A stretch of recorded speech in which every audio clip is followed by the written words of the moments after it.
June 15, 1997, Clearwater Lake, Michigan, 6:45 a.m.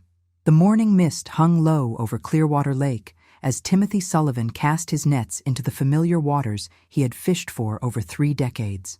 The 54-year-old commercial fisherman had inherited his father's business and knew every inlet, every shallow, every hidden current of the 2,400-acre lake that stretched across northern Michigan's wilderness.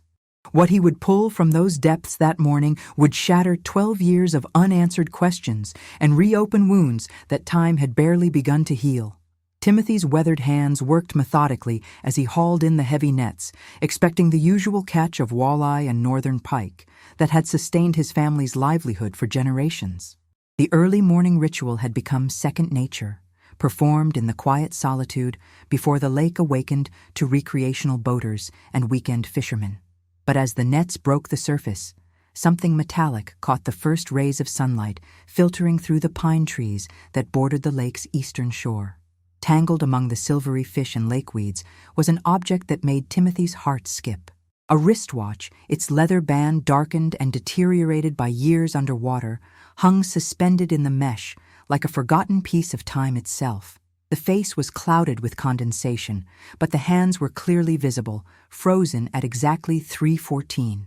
Timothy carefully extracted the timepiece, his hands trembling slightly as he recognized the distinctive silver case and Roman numerals.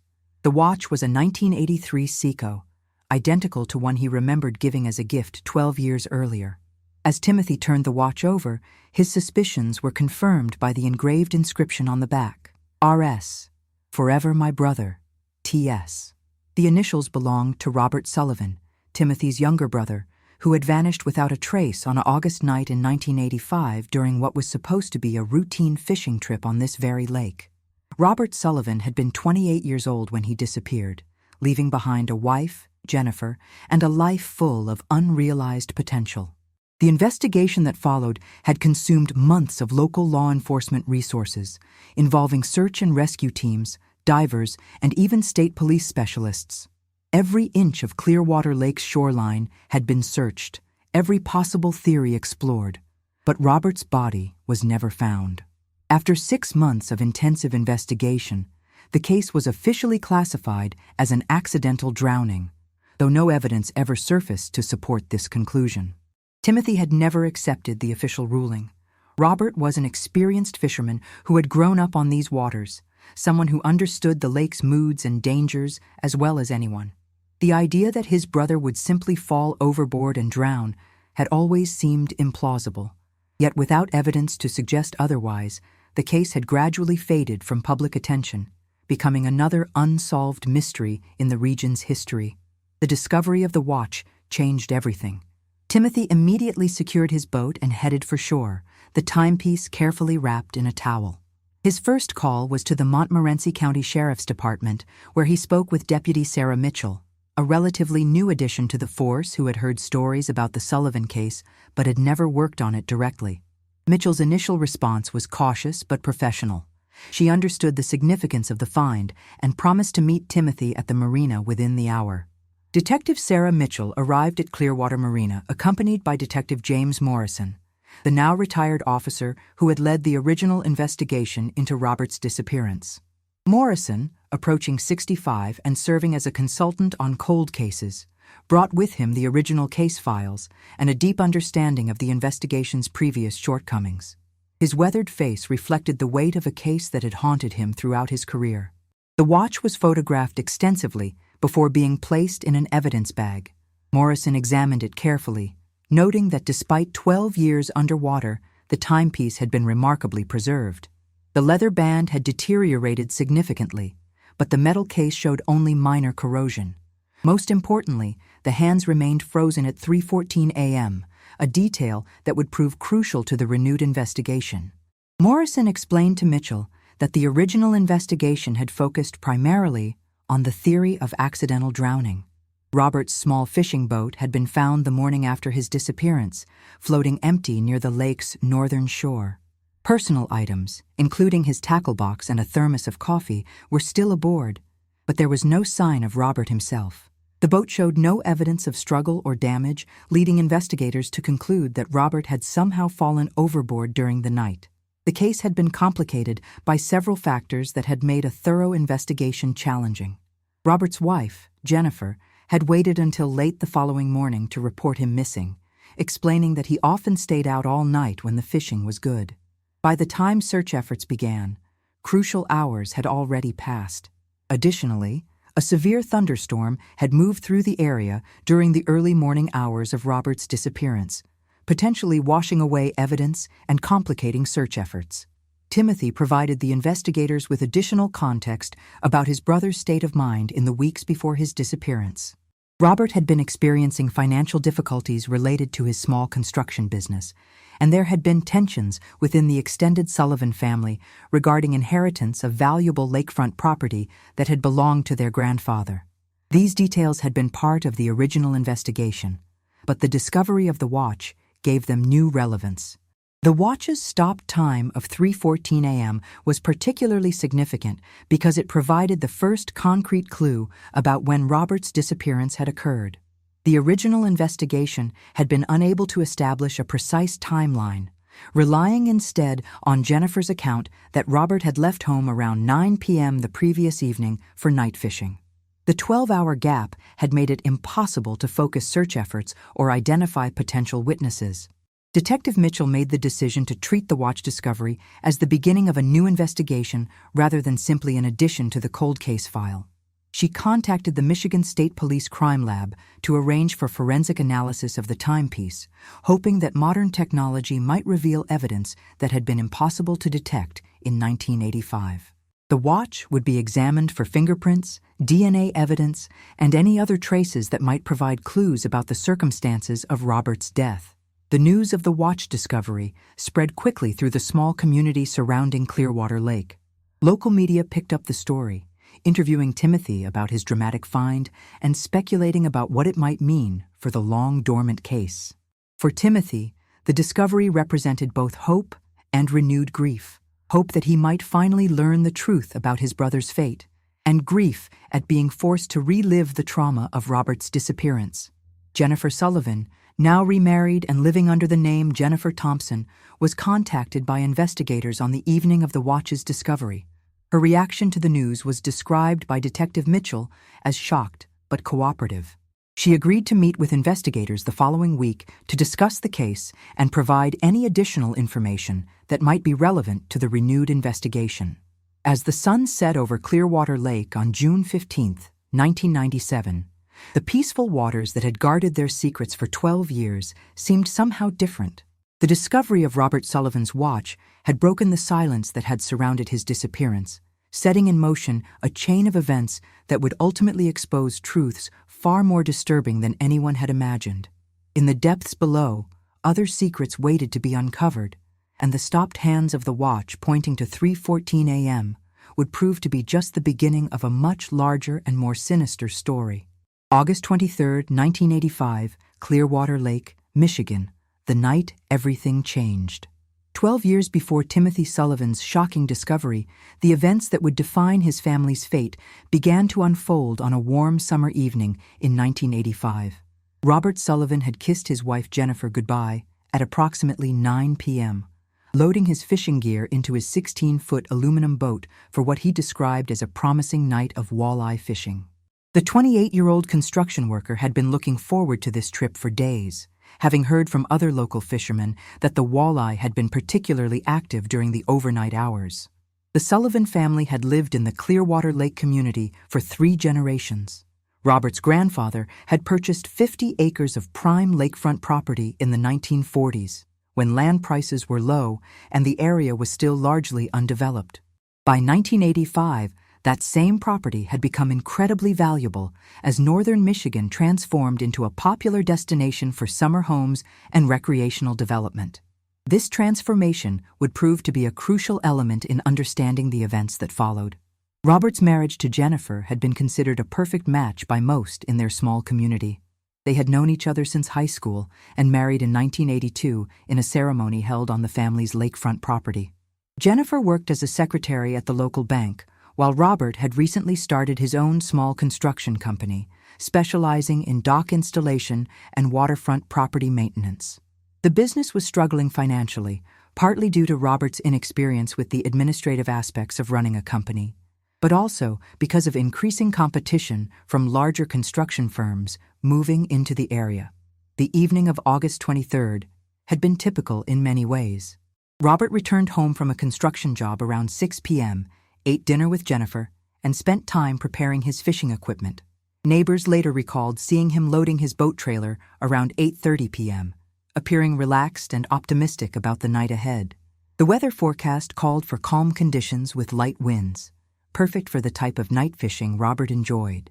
Jennifer's account of that evening, given to investigators the following day, painted a picture of an ordinary night that turned extraordinary through its tragic conclusion. She explained that Robert had been planning this fishing trip for several days, eager to try a new spot on the lake's northern end, where other fishermen had reported success. Robert had estimated he would return by dawn, as was his usual pattern for overnight fishing excursions. What made this particular night different became apparent only in retrospect. Robert had received a phone call around 7 p.m., shortly before beginning his preparations for the fishing trip. Jennifer later told investigators that the call seemed to upset Robert, though he had been reluctant to discuss its contents. She recalled that he had seemed distracted and slightly agitated after the call, behaviors that were unusual for someone about to engage in his favorite recreational activity. The caller's identity remained a mystery that would haunt the original investigation. Phone records from 1985 were less detailed than modern standards, and the technology to trace calls was limited. Robert had simply told Jennifer that the call was related to business matters and that he would handle whatever issue had arisen after his fishing trip. This would be the last conversation Jennifer would ever have with her husband. Robert launched his boat from the public marina at approximately 9:45 p.m. The marina's night watchman, Michael Rodriguez, remembered the launch clearly because Robert had stopped to chat briefly about fishing conditions. Rodriguez later told investigators that Robert seemed normal, perhaps slightly preoccupied, but not distressed. The boat's motor had started easily, and Robert had headed north toward the deeper waters where walleye typically fed during nighttime hours.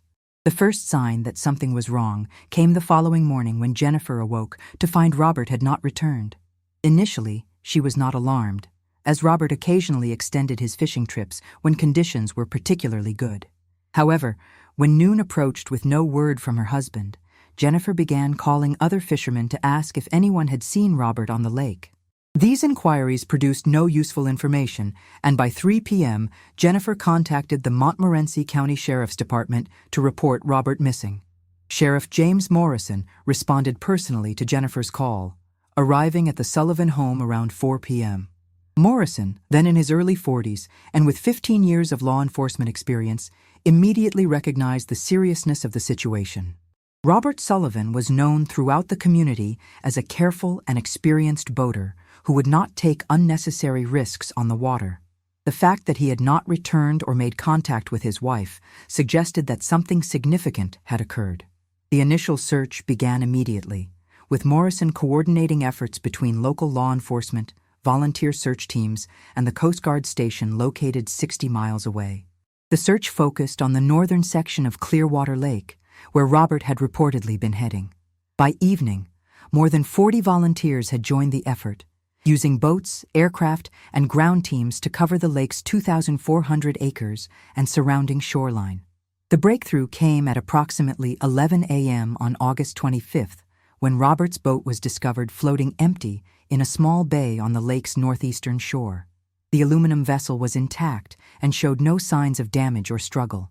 All of Robert's fishing equipment remained aboard, including his tackle box, rods, and a thermos that still contained coffee. Most puzzling was the fact that Robert's life jacket, which he habitually wore while fishing alone, was found neatly stowed in the boat's storage compartment.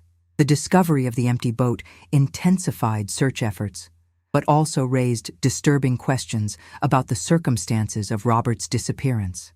Experienced fishermen in the search party noted that the boat's anchor was properly stowed, suggesting that Robert had not been anchored and fishing when whatever happened to him occurred. Additionally, the boat's motor was found in the down position, indicating that it had been running when Robert left or fell from the vessel. Sheriff Morrison ordered diving teams to search the area where the boat was found, but the lake's depth and limited visibility made thorough examination challenging. The northern section of Clearwater Lake reached depths of over 80 feet in some areas, with a bottom composition of soft sediment that could easily conceal evidence. After 3 days of intensive diving operations, no trace of Robert Sullivan was found. The investigation expanded to examine potential motives beyond accidental drowning. Morrison's team discovered that Robert had been experiencing significant financial pressure in the months before his disappearance. His construction business had accumulated substantial debt, and he had been forced to take out a second mortgage on the family's lakefront property. Additionally, there had been ongoing tensions within the extended Sullivan family regarding the eventual inheritance of the valuable grandfather's property. Robert's cousin, David Sullivan, emerged as a person of interest during this phase of the investigation.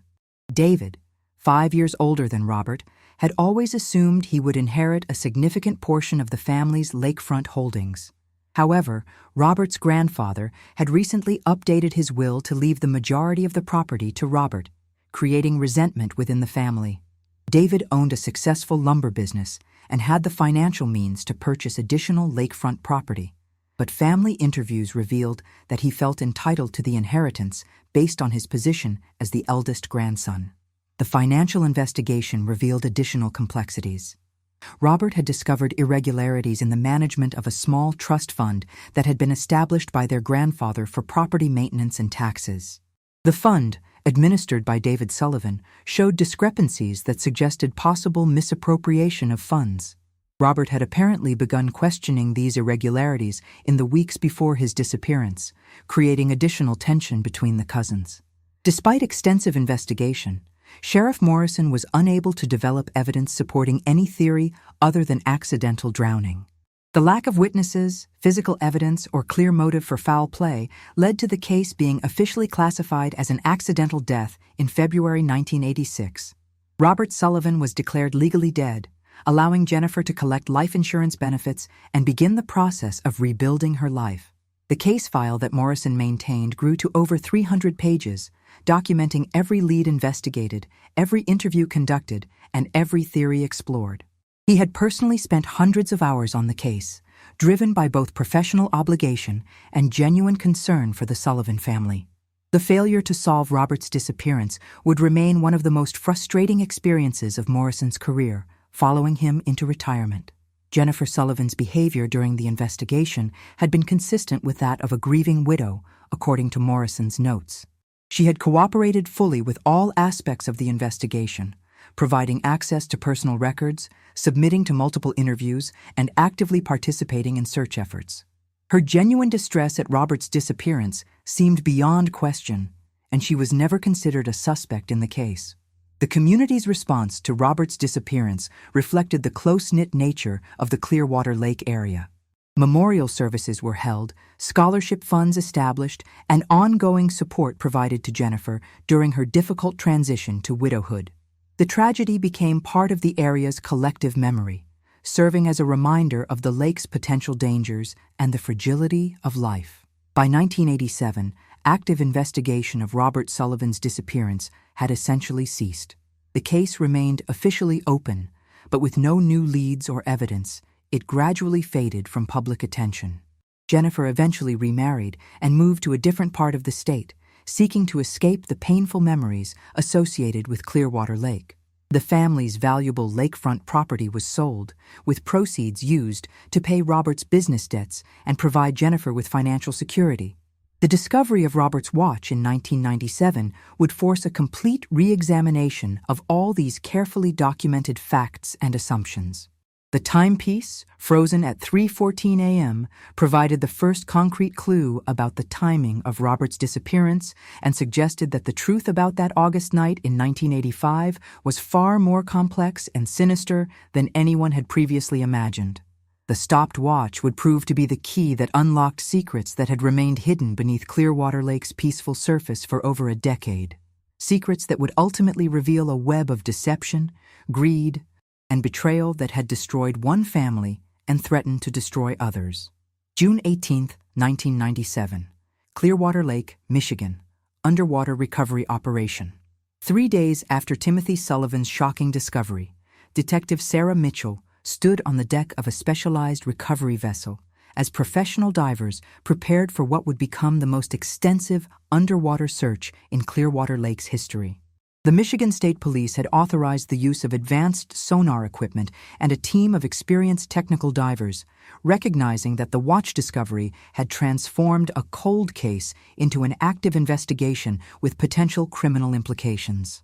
The forensic analysis of Robert Sullivan's watch had yielded its first crucial pieces of evidence. Laboratory technicians at the State Crime Lab had successfully extracted several partial fingerprints from the metal surface, prints that had been remarkably preserved despite 12 years underwater. More significantly, microscopic analysis had revealed traces of what appeared to be impact damage on the watch's crystal face, suggesting that the timepiece had been subjected to sudden force at the moment it stopped at 3:14 a.m. Detective Mitchell had spent the previous 2 days reviewing every aspect of the original investigation, working closely with retired Sheriff Morrison to understand the gaps and limitations that had prevented the case from being solved in 1985. The watch discovery had provided new focus for the investigation, particularly regarding the precise timing of Robert's disappearance and the specific location where the timepiece had been found. The fact that Timothy had recovered the watch nearly 2 miles from where Robert's empty boat had been discovered suggested that crucial evidence might still be hidden in the lake's depths. The diving operation began at dawn, with sonar equipment mapping the lake bottom in a systematic grid pattern around the area where the watch had been recovered. The sonar readings immediately revealed anomalies that had been missed during the original search efforts 12 years earlier. At a depth of 32 feet, the equipment detected what appeared to be a large metallic object resting on the lake bottom, partially buried in sediment and lake debris. Lead diver Anthony Martinez descended to investigate the sonar contact, equipped with underwater cameras and recovery equipment. What he found sent shockwaves through the investigation team waiting on the surface. Partially buried in the lake bottom was the twisted wreckage of a small aluminum boat, its hull cracked and deformed in a pattern consistent with high-speed impact. The vessel's registration numbers, though partially obscured by years of underwater growth, were clearly visible and matched Robert Sullivan's missing fishing boat. The discovery immediately contradicted the official theory that had dominated the original investigation. Robert's boat had not simply been found floating empty, as everyone had believed for 12 years. The vessel recovered from the lake bottom was a different boat entirely, one that had been deliberately sunk to conceal evidence of what had actually happened on that August night in 1985. The boat found floating 2 days after Robert's disappearance had been a decoy, carefully positioned to support the accidental drowning theory, while the real evidence lay hidden beneath the lake's surface. Detective Mitchell coordinated the careful recovery of the sunken vessel, understanding that it might contain crucial evidence about Robert's fate. As the twisted aluminum hull was slowly winched to the surface, the extent of the damage became apparent. The boat's bow showed severe impact damage, with metal twisted and torn in a pattern suggesting collision with another vessel at high speed.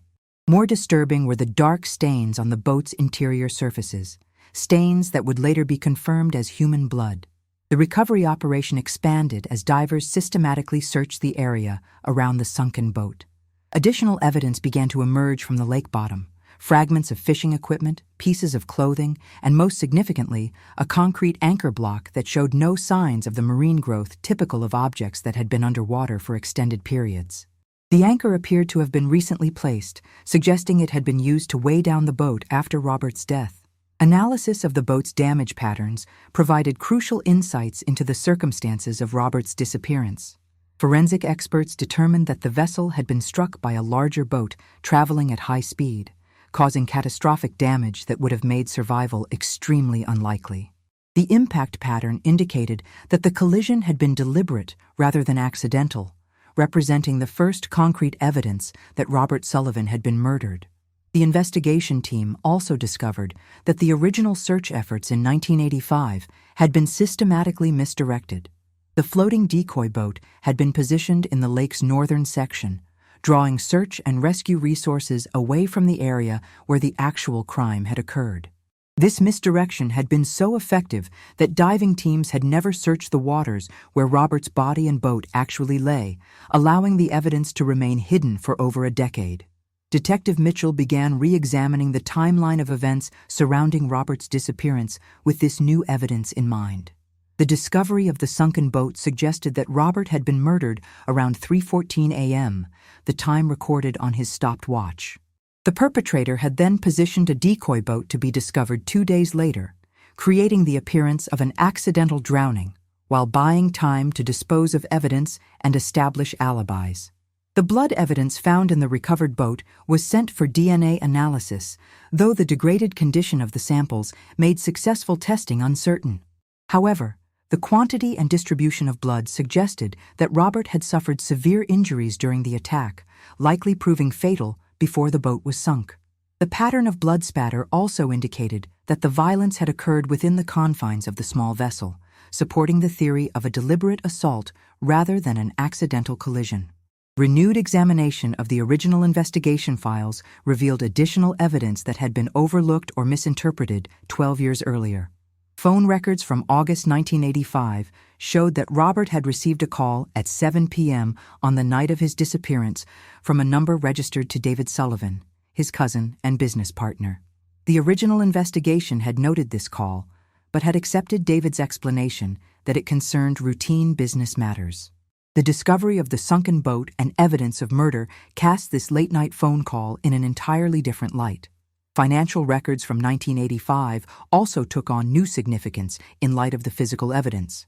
The investigation revealed that David Sullivan had been systematically embezzling funds from the family trust account, stealing money that was intended for property taxes and maintenance of the valuable lakefront holdings. Robert had discovered these irregularities in the weeks before his death, and had been preparing to confront David about the theft.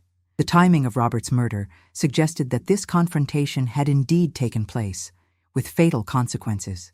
The investigation team also uncovered evidence that David Sullivan had been planning to purchase additional lakefront property in the months before Robert's disappearance.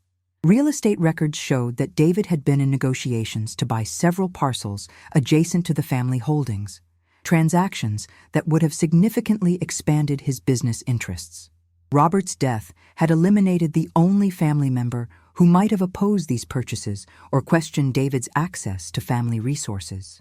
Detective Mitchell's team also discovered that the decoy boat used to misdirect the original investigation had been purchased by David Sullivan just 3 days before Robert's disappearance. The boat had been bought with cash from a private seller in a neighboring county, a transaction that had left minimal paper trail. David had reported the boat stolen 2 weeks after Robert's disappearance, collecting insurance money while simultaneously eliminating potential evidence linking him to the crime. The systematic nature of the deception became increasingly apparent as the investigation progressed.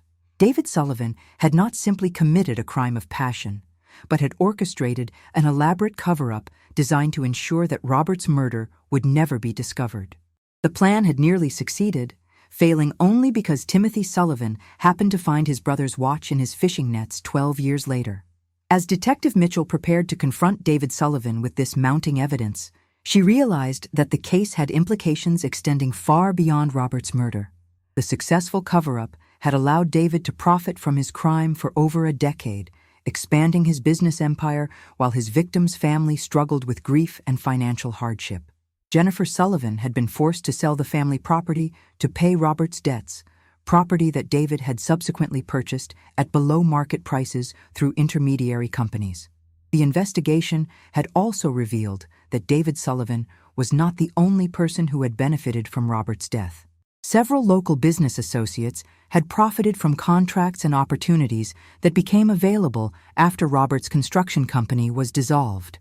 The web of financial interests surrounding Robert's murder suggested that the crime might have involved multiple conspirators, each with their own motives for ensuring that the truth remained hidden. As the sun set over Clearwater Lake on June 18, 1997, Detective Mitchell knew that the investigation had reached a critical turning point. The physical evidence recovered from the lake bottom provided conclusive proof that Robert Sullivan had been murdered. But the scope of the conspiracy that had concealed his death was only beginning to become apparent. The stopped watch that had started this investigation had indeed marked the exact moment of Robert's death, but it had also marked the beginning of a complex web of deception that had ensnared an entire community. The truth that lay beneath the lake's peaceful surface was darker and more extensive than anyone had imagined, and Detective Mitchell suspected that the most shocking revelations were yet to come. June 22, 1997. Montmorency County Sheriff's Department, confronting the past 4 days after the recovery of Robert Sullivan's destroyed boat from the depths of Clearwater Lake. Detective Sarah Mitchell sat across from David Sullivan in the sterile interrogation room of the county sheriff's department.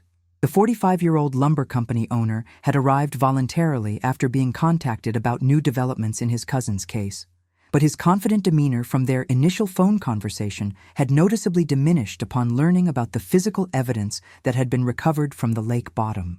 David Sullivan's appearance had changed dramatically since the original investigation 12 years earlier.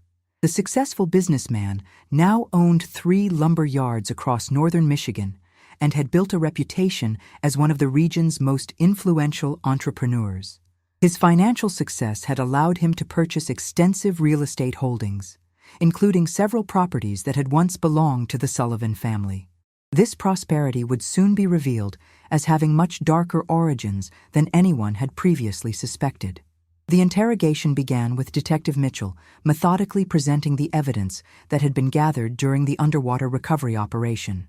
Photographs of the sunken boat's impact damage, documentation of the blood evidence, and analysis of the deliberate misdirection that had characterized the original investigation created a compelling narrative of premeditated murder and elaborate cover-up. David's responses became increasingly evasive as the weight of the evidence mounted against him. The breakthrough came when Detective Mitchell presented phone records showing David's call to Robert at 7 p.m. on the night of the murder. Under intense questioning, David's story about the call being routine business began to unravel. Cell phone technology in 1985 had been primitive, but landline records were comprehensive, and the duration of the call suggested a lengthy and potentially heated conversation. David's inability to provide convincing details about the call's content raised immediate suspicions about his truthfulness. Detective Mitchell then shifted focus to the financial irregularities that Robert had discovered in the family trust account. Forensic accounting analysis had revealed that David had systematically stolen over $40,000 from the fund between 1983 and 1985, using forged documents and falsified receipts to conceal the theft. The money had been used to fund David's business expansion and personal investments, creating the foundation for his subsequent financial success. The evidence showed that Robert had uncovered David's embezzlement scheme in the weeks before his death. Bank records indicated that Robert had requested detailed financial statements for the trust account and had been asking questions about specific transactions that David could not adequately explain.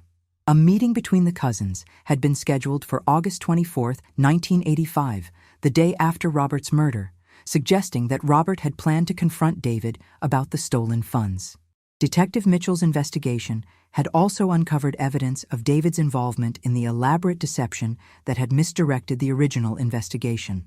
The decoy boat, found floating 2 days after Robert's disappearance, had been purchased by David using a false identity, a transaction that demonstrated premeditation and careful planning. Insurance records showed that David had reported this same boat stolen 2 weeks later, collecting a settlement while eliminating potential evidence. The interrogation revealed additional conspirators who had assisted David in covering up Robert's murder. Michael Rodriguez, the Marina night watchman who had been considered a credible witness in the original investigation, had been receiving regular payments from David since 1985. These payments, disguised as consulting fees for Rodriguez's marina security business, had ensured his cooperation in providing false testimony about Robert's departure time and demeanor on the night of the murder. Rodriguez's actual account of that evening, which emerged during a separate interrogation, painted a dramatically different picture of events. Robert had not left the marina alone as originally reported, but had been accompanied by David Sullivan, who had arrived shortly after Robert launched his boat. The two men had been seen arguing on the dock before both departing in separate vessels toward the northern section of the lake where the murder would later occur. The investigation also revealed that Jennifer Sullivan, Robert's widow, had been an unwitting participant in the cover-up scheme. David had convinced her that Robert's death was indeed accidental and had offered to help manage the financial arrangements following the tragedy. This assistance had included helping Jennifer sell the family's valuable lakefront property, transactions that David had orchestrated to benefit his own business interests, while providing Jennifer with immediate cash to pay Robert's debts. Detective Mitchell discovered that David had used shell companies and intermediary buyers to purchase the Sullivan family property at significantly below market prices. The transactions had been structured to appear legitimate while allowing David to acquire valuable real estate holdings that formed the cornerstone of his subsequent business empire. Jennifer had been unaware of David's role in these purchases, believing that the sales had been handled by independent real estate agents. The scope of David's deception extended beyond the immediate family to include manipulation of local law enforcement and government officials. Campaign contribution records showed that David had made substantial donations to Sheriff Morrison's re-election campaigns in 1986 and 1990, payments that had helped ensure that the investigation into Robert's disappearance remained closed. David had also cultivated relationships with county commissioners and other officials who might have had influence over the case. Further investigation revealed that David had been monitoring developments in Robert's case for years, using his connections within local law enforcement to stay informed about any potential threats to his carefully constructed cover story. When Timothy Sullivan had reported finding the watch, David had been notified within hours through his network of contacts, giving him time to prepare for the renewed investigation that he knew would inevitably follow. The evidence also showed that David had made contingency plans for the possibility that Robert's murder might eventually be discovered. Bank records revealed offshore accounts and investment properties that had been established under false identities, providing David with resources and potential escape routes if his crimes were ever exposed. These preparations demonstrated the calculating nature of his criminal enterprise and his awareness that the truth might someday surface. Detective Mitchell's team had also uncovered evidence suggesting that Robert's murder might not have been David's only violent crime. Several other unexplained disappearances and accidents in the region during the 1980s and 1990s had involved individuals who had business dealings with David or who might have possessed information about his criminal activities.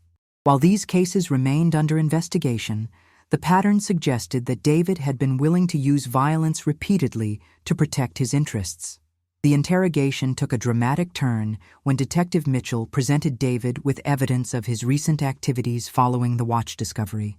Surveillance records showed that David had made several trips to remote locations in the days after Timothy found the watch, apparently attempting to dispose of additional evidence that might link him to Robert's murder. These efforts had been unsuccessful, as investigators had been monitoring David's movements since the underwater recovery operation began. As the interrogation progressed, David's facade of successful businessman began to crumble under the weight of the evidence against him. His legal advisor, called to the sheriff's department when the questioning intensified, advised David to remain silent, but the mounting evidence made his guilt increasingly apparent. The physical evidence from the lake bottom, combined with financial records and witness testimony, created an overwhelming case against him. The investigation had also revealed the human cost of David's crimes beyond Robert's murder. Jennifer Sullivan had spent 12 years believing that her husband's death was accidental, carrying guilt about their final conversation and wondering if she could have prevented the tragedy. Timothy Sullivan had lived with the uncertainty of never knowing what had happened to his brother, a burden that had affected his relationships and mental health for over a decade. Detective Mitchell realized that the case had implications that extended far beyond a single murder, representing a systematic corruption of justice that had allowed a killer to prosper while his victims and their families suffered. The successful cover-up had not only concealed Robert's murder, but had enabled David to continue his criminal activities for years, potentially claiming additional victims and corrupting the very institutions that should have protected the community. As the afternoon interrogation concluded, Detective Mitchell knew that she had gathered sufficient evidence to charge David Sullivan with Robert's murder, but she also understood that the full scope of his criminal enterprise was only beginning to be revealed. The web of lies, corruption, and violence that David had woven around Robert's death had ensnared dozens of people and institutions, creating a conspiracy that had poisoned the entire community. The stopped watch that had initiated this investigation had marked not just the moment of Robert's death, but the beginning of a criminal empire built on murder and deception. The final chapter of this story would reveal just how deep the corruption ran and how many lives had been destroyed by one man's greed and ruthless ambition. June 25, 1997, Montmorency County Courthouse, the final confrontation.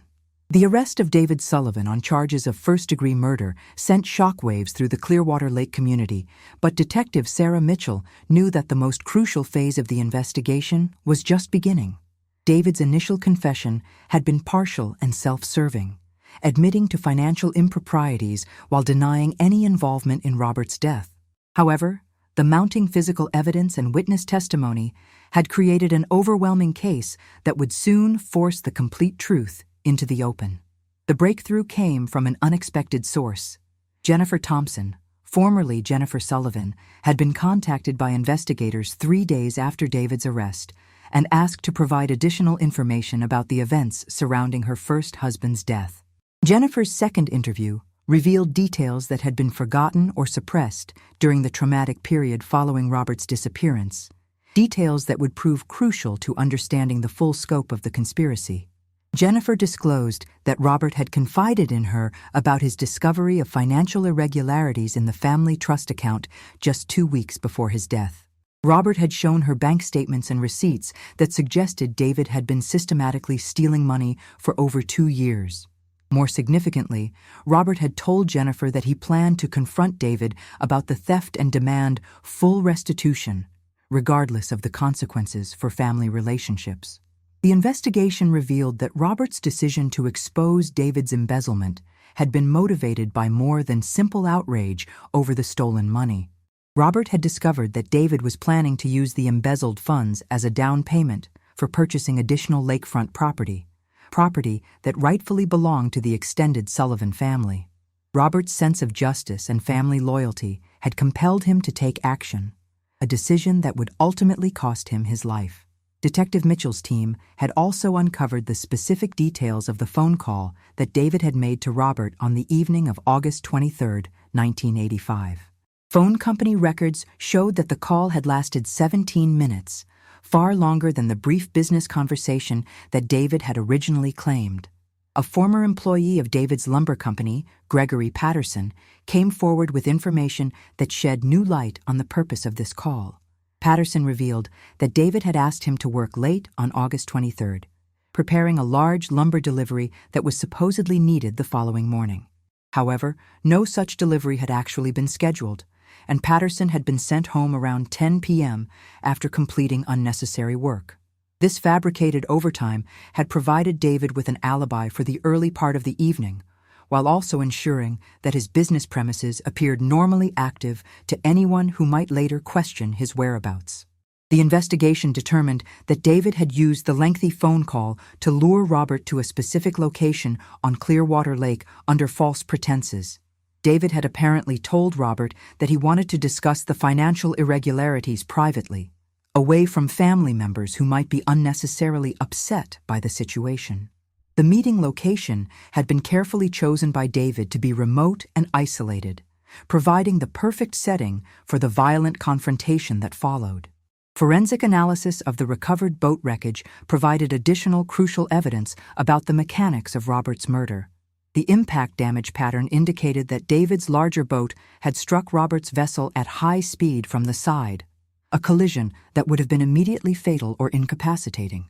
The angle and force of the impact suggested that the collision had been deliberate and precisely executed, demonstrating David's familiarity with both boats and his knowledge of marine accidents. The watch that had started this entire investigation provided the final piece of the puzzle regarding the exact timing of Robert's death. Advanced analysis of the timepiece revealed that it had stopped not from water damage, but from the sudden shock of the boat collision at exactly 3:14 a.m. The precision of this timing indicated that David had planned the murder to occur during the darkest hours of the night, when visibility was minimal and the likelihood of witnesses was virtually non-existent. Detective Mitchell's investigation also revealed that David had made extensive preparations for the cover-up before committing the murder. The decoy boat had been purchased and modified weeks in advance, with specific equipment and personal items placed aboard to match Robert's known fishing preferences. David had even gone so far as to create a false trail of evidence, suggesting that Robert had planned an extended fishing trip, including restaurant receipts and gas station purchases made with Robert's credit cards after his death. The scope of David's premeditation became even more apparent when investigators discovered a detailed timeline that David had apparently created to coordinate his alibi and cover-up activities. This document, found hidden in David's office safe, outlined every aspect of the murder plan, from the initial phone call to the positioning of the decoy boat. The timeline demonstrated that David had been planning Robert's murder for at least 6 weeks before carrying it out. Michael Rodriguez's full confession provided additional details about the extent of the conspiracy.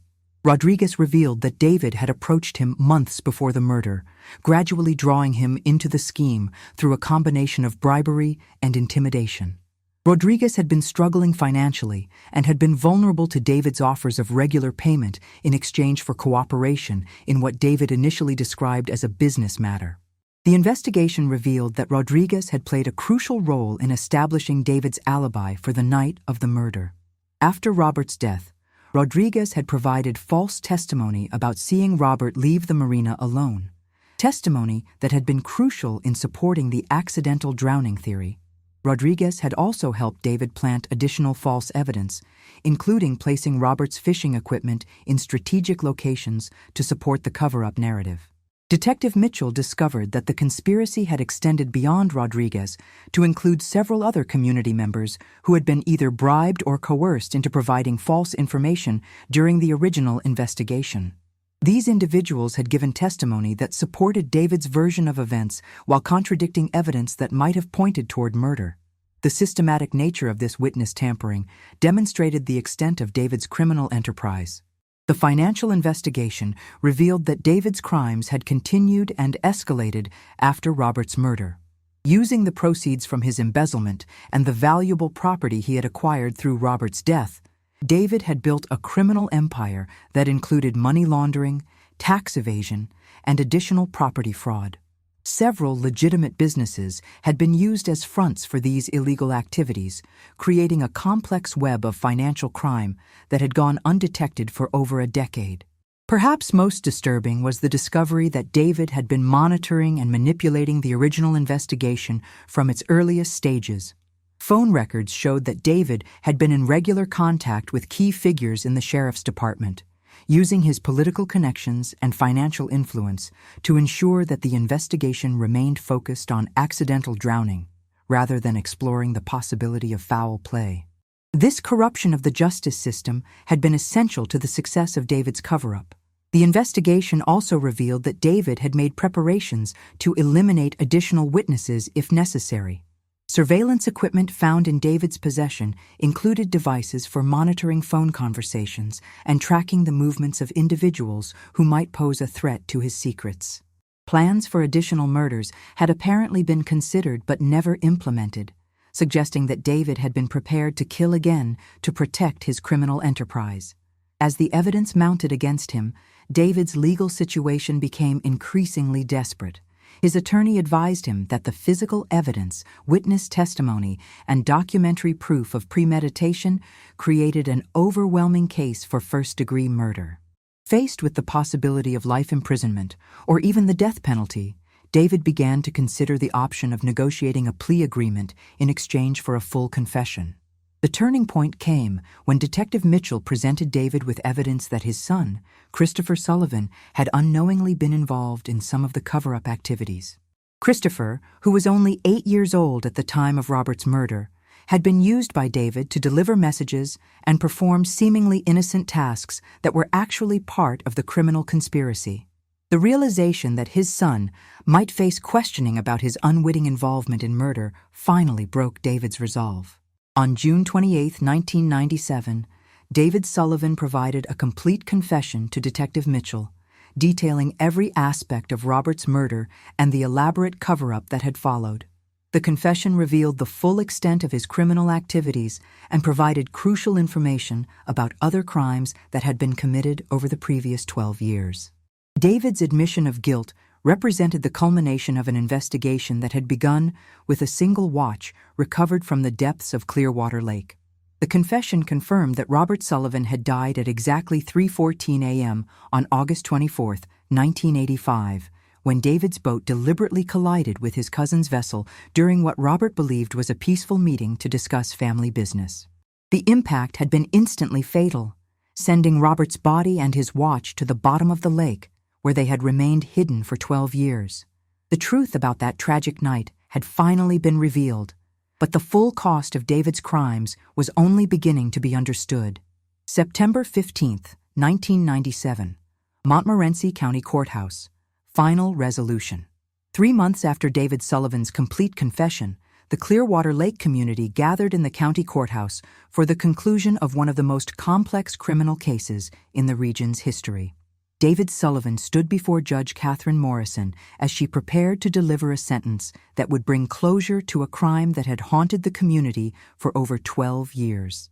The courtroom was filled with family members, investigators, and residents who had lived with the uncertainty of Robert Sullivan's disappearance since that fateful night in August 1985. The legal proceedings had moved swiftly once David's confession provided investigators with the complete truth about Robert's murder and the extensive conspiracy that had concealed it. David had pleaded guilty to first-degree murder, conspiracy, embezzlement, witness tampering, and a dozen additional charges related to his criminal activities spanning more than a decade. The plea agreement had spared the community the trauma of a lengthy trial while ensuring that David would face the full consequences of his crimes. Detective Sarah Mitchell had spent the summer months working with prosecutors to document every aspect of David's criminal enterprise. The investigation had revealed that Robert's murder was just the beginning of a crime spree that had affected dozens of families and businesses throughout northern Michigan. David's systematic theft of family trust funds, fraudulent property transactions, and corruption of local officials had created a web of criminal activity that had taken months to fully unravel. The recovery of Robert Sullivan's remains from Clearwater Lake had provided his family with the closure they had sought for 12 years. Robert's body had been found near the wreckage of his boat, still wearing the clothes he had put on for what he believed would be a routine family meeting. The recovery had allowed Timothy Sullivan to finally lay his brother to rest in the family cemetery, bringing an end to years of uncertainty and grief that had consumed his life since 1985. Jennifer Thompson had attended every court hearing, seeking to understand how she had been manipulated and deceived for over a decade. The investigation had revealed that David had systematically exploited her grief and confusion following Robert's death, using her vulnerability to advance his own criminal interests. Jennifer's forced sale of the family property had enriched David while leaving her struggling financially, a betrayal that had compounded the trauma of losing her husband. The investigation had also exposed the extent of corruption within local law enforcement and government that had enabled David's crimes to continue undetected. Several officials had been forced to resign or face criminal charges themselves for their roles in accepting bribes and misdirecting the original investigation. Sheriff Morrison, though not directly implicated in criminal activity, had announced his retirement after acknowledging that his department's failures had allowed a murderer to escape justice for 12 years. Michael Rodriguez, who had played a crucial role in the cover-up, received a reduced sentence in exchange for his cooperation with the investigation. Rodriguez's testimony had been essential in understanding how David had manipulated the original investigation and had provided crucial details about the planning and execution of Robert's murder. His cooperation had also helped investigators identify other potential victims of David's criminal activities. The financial investigation had revealed that David's criminal enterprise had generated millions of dollars in illegal profits over the 12 years following Robert's murder. These proceeds had been used to build a legitimate business empire that employed hundreds of people and had significant economic impact throughout the region. The court ordered the seizure of David's assets to provide restitution to his victims, though many of the financial losses could never be fully recovered. Gregory Patterson and other former employees of David's businesses came forward with additional information about criminal activities they had witnessed but had been afraid to report. Their testimony revealed that David had created a climate of fear and intimidation within his organizations, using threats and financial manipulation to ensure employee loyalty and silence. Several witnesses described incidents where David had hinted at his willingness to use violence against anyone who threatened his interests. The investigation had also uncovered evidence of David's involvement in several other suspicious deaths and disappearances that had occurred in the region during the 1990s. While definitive proof of additional murders was not established, the patterns of behavior and circumstantial evidence suggested that Robert Sullivan might not have been David's only victim. These cases remained under active investigation, with the possibility that additional charges might be filed in the future. Judge Morrison delivered David Sullivan's sentence on a gray September morning, with rain falling steadily on the courthouse steps where dozens of community members had gathered. David received life imprisonment without the possibility of parole for Robert's murder, plus additional consecutive sentences totaling 60 years for his other crimes.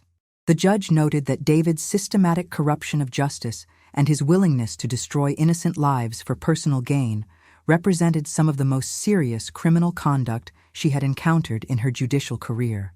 Timothy Sullivan addressed the court during the sentencing hearing, describing the 12 years of uncertainty and grief that his family had endured while David prospered from his brother's murder. Timothy's statement highlighted the broader impact of David's crimes on the entire community, noting that the corruption and deception had eroded trust in local institutions and created lasting damage to the social fabric of the region. The Clearwater Lake community began the process of healing from the trauma of learning that a respected businessman and community leader had been a murderer and criminal mastermind. Local organizations implemented new oversight procedures to prevent future corruption, and law enforcement agencies updated their investigative protocols to ensure that similar cover-ups could not succeed in the future. Detective Mitchell received recognition from the Michigan State Police for her role in solving the case and exposing the extensive criminal conspiracy. Her methodical investigation and willingness to question established assumptions had been crucial in bringing justice to Robert Sullivan and his family. The case became a model for cold case investigations throughout the state, demonstrating how advances in forensic technology and persistent investigative work could solve even the most complex crimes. The watch that had started the entire investigation was returned to Timothy Sullivan as evidence was released following David's conviction. Timothy chose to have the timepiece repaired and reset, allowing it to keep time once again after being frozen at 3:14 a.m. for 12 years. The watch became a symbol of his brother's memory and a reminder that truth and justice could prevail even when they seemed impossible to achieve. Jennifer Thompson used her portion of the restitution money to establish a scholarship fund in Robert's memory, providing educational opportunities for young people in the Clearwater Lake community. The fund served as a positive legacy from a tragedy that had caused so much pain and suffering, helping to ensure that future generations would benefit from Robert's memory rather than being haunted by the circumstances of his death. The case also led to significant reforms in how local law enforcement handled missing persons investigations. New protocols required multiple independent reviews of evidence and conclusions, making it much more difficult for corruption or incompetence to derail criminal investigations. Training programs were implemented to help officers recognize signs of elaborate cover-ups and to ensure that all possibilities were thoroughly explored. As the autumn of 1997 settled over Clearwater Lake, the community could finally begin to move forward from the shadow of Robert Sullivan's disappearance. The lake's peaceful waters no longer held the secrets that had poisoned the community for over a decade. David Sullivan's conviction had brought justice not only to Robert and his family, but to all the victims of his extensive criminal enterprise. The case of the watch that stopped at 3:14 a.m. became a testament to the power of persistence advanced forensic science, and the determination of those who refused to accept incomplete answers to tragic questions. What began as a simple fishing trip had uncovered one of the most complex criminal conspiracies in the region's history, proving that even the most carefully planned crimes could not remain hidden forever. Timothy Sullivan continued to fish the waters of Clearwater Lake, but now he could do so without the haunting uncertainty that had shadowed his life for 12 years. His brother Robert finally rested in peace, and the truth about that tragic night in August 1985 would ensure that David Sullivan's crimes would never be forgotten or repeated. Justice had been served, and the community could begin to heal from wounds that had festered in darkness for far too long.